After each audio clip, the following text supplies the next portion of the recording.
In the heart of the savannah, time moves to an ancient rhythm, a rhythm written in the footsteps of giants. This is Umefu. Her name means smoke for her silent, commanding presence. She is the memory of this land. In her mind, she holds the map of every dry riverbed, every secret spring, every safe path her mother taught her and her mother before her. She is more than a leader, she is the soul of her herd. A library of wisdom written in scars and passed down through low rumbles that travel deeper than sound, through the very earth itself. For now, there is peace. The sun blesses the land with its golden farewell, but a shadow is growing, a silence is spreading, and the ancient map Umefu follows is about to be rewritten in blood. The savannah holds its breath, and then, a sound that does not belong, a crack in the fabric of the ancient rhythm. It is a sound Umefu knows, a sound that has haunted the edges of her long life, stealing aunts, cousins, sisters. It is the sound of endings. In an instant, the library of peaceful knowledge is replaced by a single, primal page, survival. Her trumpet is not just a cry of fear, it is a command, a call to rally, to remember the formation, to protect the young. The scent on the wind is no longer just dust and water. It is the metallic tang of fear from her own herd, and the distant, acrid smell of man and death. Instinct takes over. A wave of living, breathing mountain ranges turns to flee. The earth trembles under their weight, a seismic event of pure fear. In this storm of survival, the smallest are the most vulnerable. Little Tumbo, whose world until moments ago was only his mother's side and the taste of fresh milk, is now alone. His desperate cries are swallowed by the thunder of his own family's retreat. This is the true cost of the echo, not just the death it brings, but the life it shatters. The herd must survive, even if it means leaving one behind. It is a brutal calculus of nature, written in dust and tears. But a true leader is not defined by following instinct, but by defying it. Umefu hears the cry, and she stops. The living mountain grinds to a halt. In that moment, she is not just an animal fleeing danger. She is a grandmother, a matriarch, a guardian. The map of survival in her mind is redrawn by a far older, far stronger force, love. Her trumpet is no longer one of fear, but of defiance, a declaration that this herd does not leave its own behind. She turns her back on safety and faces the gathering darkness. The Ivory guard is standing her ground. The shadow strikes from afar, a searing, white-hot pain, the bite of the poacher's bullet. It is not a kill shot. They aim to cripple, to slow her down, to make the great Umefu an easy target for the final blow. But they have not shot a mere animal, they have shot a legend. And legends do not fall easily. Each step is a symphony of agony, each breath a struggle. But each step also brings her closer to the crying calf. The blood that falls onto the thirsty earth is a sacrifice. The wound is deep, but her will is deeper. The journey of 100 miles to safety begins with this single, painful step back into the heart of danger. In the quiet corners of the war to protect the wild, there are outposts of regret. This is one of them, and this is Kito. Once his name meant precious hope for the animals under his watch. His aim was true, his heart was fierce. But the savannah does not just give life, it takes. A failed ambush, a poacher's bullet that found its mark, but not the one intended. It claimed the life of his partner and left Kito with a soul more scarred than any map on his wall. Now he cleans his rifle not for the hunt, but for the ritual of it. A pointless habit to fill the silence, a daily reminder of the weight in his hands and the ghost on his conscience. And into this world of quiet regret comes a storm of modern urgency. Lena, where Kito speaks the language of the earth and the wind, she speaks the language of data and satellites. A conservation technologist, she believes every life can be saved if you just have the right algorithm, the right signal, the right drone. She is the future, trying to save the past.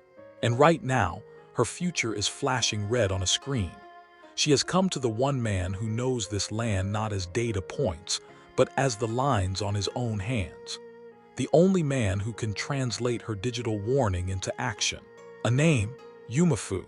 Even in his self-imposed exile, Kito knows it. A legend among rangers, a matriarch who has evaded poachers for decades. And now her legend is being written in cold, hard data, a spiking heart rate, the erratic GPS signal of a panicked flight, and the most dreaded alert of all, a bioinjury, a wound. To Kito, the data translates instantly into a picture he knows too well. A great beast, bleeding, terrified, and running out of time. The red dot on the screen isn't just a signal, it is a life, bleeding out onto the digital map. The cold technology captures a moment of breathtaking heat, not the heat of fear, but the heat of sacrifice. While her family ran for safety, the matriarch turned and walked back into hell. Kito doesn't need algorithms to understand this. He knows the ancient code of the savannah. He knows the bond of a matriarch. She would only go back for one reason, a calf. The technology shows the what, but it takes a man who has lived it to understand the why. In that moment, the ghost in Kito's past meets the ghost on the screen, and a new purpose is born. A switch is flipped. The memory of failure becomes the fuel for action. The Thorn Valley, a name that strikes fear into even the most seasoned rangers. A labyrinth of razor-sharp acacia and hidden dangers. It is a desperate gamble, but the only one they have.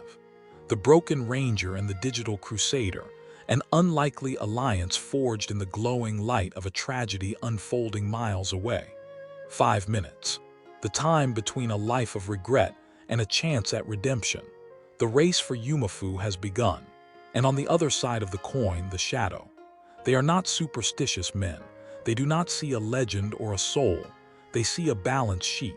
Led by Jabari, a man who trades in death but never dirties his hands. To him, Umefu is not a living library of the savannah. She is a set of metrics, poundage, quality, curvature. Her life has been reduced to a blinking dot on a screen and a price tag in a market far away. He is the ultimate predator of the modern world. Ruthless, connected, and insulated from the blood he spills by money and technology.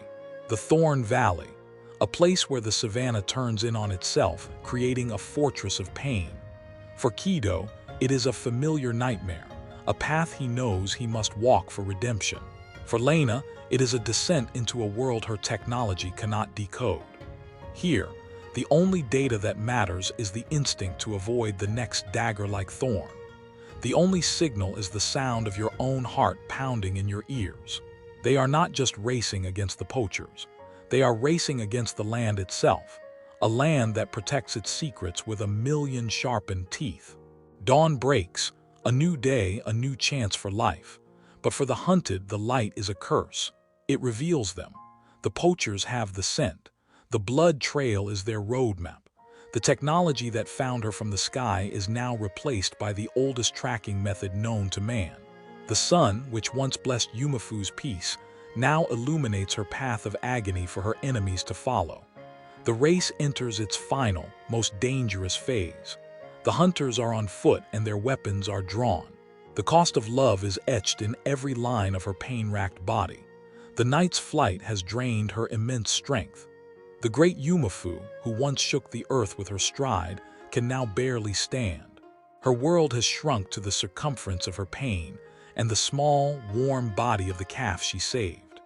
The rumbles she makes are no longer commands to a herd, but a mother's lullaby of comfort and a lament for a life that may be ending. She is a fortress under siege, her walls crumbling, her strength failing, but her will to protect the life under her charge remains unbroken. In the silence between heartbeats, Kito hears it. A sound that doesn't belong, a sound from his nightmares. It is the echo of the shot that killed his partner, the echo of the shot that wounded Umefu. It is the sound of the end getting closer. The mathematical certainty of Lena's technology has collapsed into the terrifying, immediate reality of a man with a gun, just beyond the next wall of thorns. The sanctuary they seek has become the killing field. There is no more time for stealth, only for action. The sanctuary becomes an arena. The three actors in this tragedy take their positions for the final act. The shield, immense and broken. The arrow, cold and poised to strike.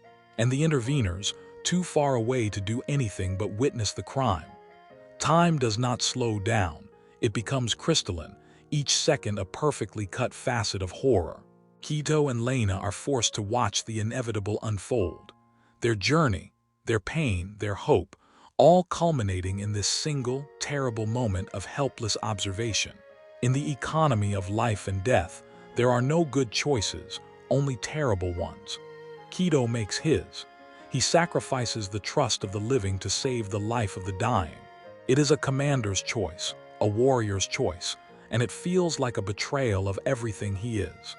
He uses Lena as a shield, not of flesh but of surprise.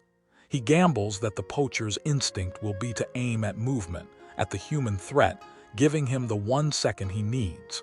It is a brutal calculus performed in a split second, and the cost is the look in her eyes. Every man is haunted by the ghost of the shot he didn't make. For Kito, that ghost is a constant companion, a shard of ice in his soul. But in this moment, he does not run from it. He harnesses it. The memory of failure becomes the fuel for precision. The fear of loss becomes the courage to act. He is not just shooting at a poacher, he is shooting at his own past. And for the first time in years, his aim is true. The ghost is not banished, but it is finally, silently answered. A calculated miss can be more powerful than a lethal hit. It is not a failure to kill, it is a message. It says, "I see you. I could have taken your life, but I chose to take your confidence instead." The poacher's cold professionalism shatters, replaced by the hot, messy anger of a man who has been personally challenged. The woman on the ground is no longer an asset or a witness. She is a participant, her world violently remade by the crack of a rifle and the taste of dirt. The battle is joined.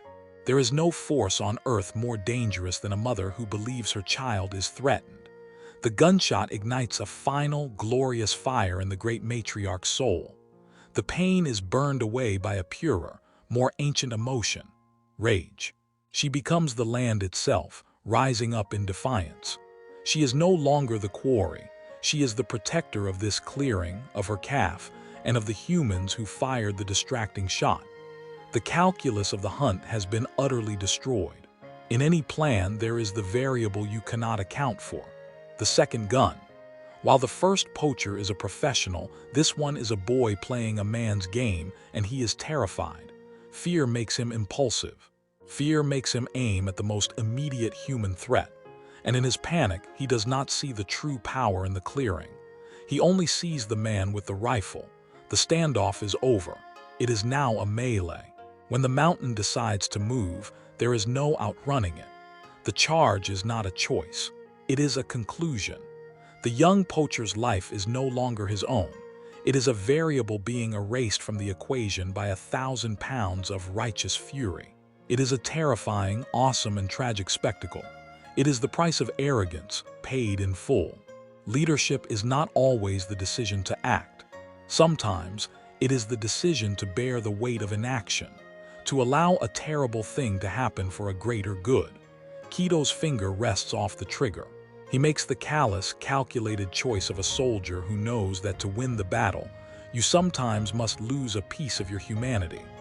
He meets Lena's eyes, and in that look, he transmits the entire, awful cost of this war. It is a lesson she never wanted to learn. In the wake of fury, there is only the cost. The great matriarch's act of protection is also an act of self-destruction, burning the last of her strength. The silence that follows is not peaceful. It is the sound of energy spent, of a life force teetering on the edge. She is victorious, but the price of that victory is written in the pain that contorts her magnificent body and the mournful sound that rumbles from the depths of her soul. She has defended her legacy, but may have sacrificed her life to do it. For the professional, sentiment is a currency that gets you killed. Moto feels no loyalty to the dead, only to the balance of risk and reward. He sees a battle that has suddenly turned, an asset that is now more trouble than it is worth. His retreat is not an admission of defeat, it is a strategic redeployment. He is a shadow, dissolving back into the thorns from which he came, his threat not eliminated, merely postponed. The war is not over. This was just a single, bloody battle. In the economy of mercy, some debts are left unpaid to settle a greater one. The unspoken truce between them is forged in the understanding of a greater priority. Revenge is a luxury they cannot afford. The only thing that matters now lies bleeding before them. The ghost of Kito's past, the partner he couldn't save, screams at him to not let it happen again. This time, he listens. This time, the mission is not to stop a death, but to save a life. The cold, hard truth of data cuts through the heat of emotion. The battle may be won, but the war for Umefu's life is entering its most critical phase. The very technology that started this journey now delivers its most devastating report. Lena's world shrinks to the glowing screen, translating the great matriarch's struggle into a language of numbers and graphs, a language that screams one word: urgency. The time for fighting is over. The time for healing begins. The rifle is slung away. The hands that wielded it for defense now prepare for the delicate work of salvation. This is the final and most important transformation of the Ivory Guard. From a force that protects through violence to a force that protects through knowledge, compassion, and action. The first step to saving a life is not a step toward the enemy, but a step toward the wounded. It is a step they now take together. The battlefield becomes a triage unit. The weapons are swapped for antiseptic and gauze. The enemy is no longer a man with a gun, but a microscopic army of infection and the relentless march of shock. The tools seem absurdly inadequate against the magnitude of the suffering, like trying to hold back a flood with a teacup. But they are all they have. And so, they begin. Not with the confidence of victory, but with the stubborn refusal to accept defeat. In the midst of isolation, a voice crackles through the void. It is the sound of the world they left behind, the world of rules and resources and order. It is a lifeline. The call is made, not knowing if anyone is on the other end to hear it. It is an act of faith. Faith that the cavalry is listening. Faith that they can hold the line long enough for help to arrive. The language of healing needs no translation. It is spoken in a calm tone, a steady hand, and a respectful touch. Kito speaks to the great matriarch not as a ranger to an animal, but as one soul to another, both scarred by the same world. The antiseptic flows like a river, washing away the poison, a first, small stand against the inevitable. It is a prayer in action. Data points dissolve into shared feeling. The wall between observer and participant collapses completely. In the calf's fear, Lena sees the true cost of the conflict, an innocence shattered. Her outstretched hand is not meant to touch, but to bridge the gap between their species, to say, "I see your pain. I am here with you in it." It is the moment the scientist becomes a guardian, not just of the species, but of the individual heart. The most beautiful sound in the world is the sound of help arriving when you have nothing left. That distant hum is a symphony. It is the sound of a shared burden, of a world that has not abandoned them. It is the fuel for the final, desperate push. They have held the line, they have fought the battle. Now they must win the peace. And for the first time, they dare to believe that they just might. Some maps are drawn in ink. Others are drawn in experience and loss and redemption. The new lines on the wall are not just routes. They are the scars of a battle survived, a journey taken. The outpost is no longer a prison for regret. It is a headquarters for a future, reclaimed. The ritual of cleaning the rifle has been replaced by the ritual of planning the next patrol. The ghost has been quieted, not by forgetting but by action. The satellite maps are closed. The most important data stream is now a simple video feed of life, continuing. The algorithms and drones were the tools, but they were never the purpose. The purpose was always this: to see a calf play, to see a matriarch heal, to know that a line was held and a life was defended. The digital crusader has found her heart, and it beats in time with the slow, steady rhythm of the wild she helped save. Some partnerships are forged in paperwork. Theirs was forged in thorns and gunfire and shared purpose. It does not need to be spoken. It is in the simple act of a cup of coffee, placed without a word. It is in a look that holds an entire history of fear and courage and loss and victory. They are not just colleagues, they are veterans of the same silent war, guardians of the same fragile peace. The war never ends, but the soldiers change. The arrival of new, eager energy is not a threat to their purpose, it is its validation. They are no longer the lone sentinels on the edge of the map. They have become the center, the teachers, the living proof that the fight is worth it, that loss can be survived, and that hope can be renewed, one generation of guardians at a time. The Ivory Guard is not a person. It is an idea. It is a promise made to the wild, a promise that there will always be those who stand on the ridge between the darkness and the light, those who remember the names, those who bear the scars, those who will fight not for glory but for the simple, profound right of life to exist wild and free. Their watch is over, but their watch never ends. Hope you enjoyed the Ivory Guard. This is just the beginning. Subscribe now and hit the bell icon so you don't miss our next cinematic AI story adventure. What world should we explore next? Let us know in the comments. Thanks for watching.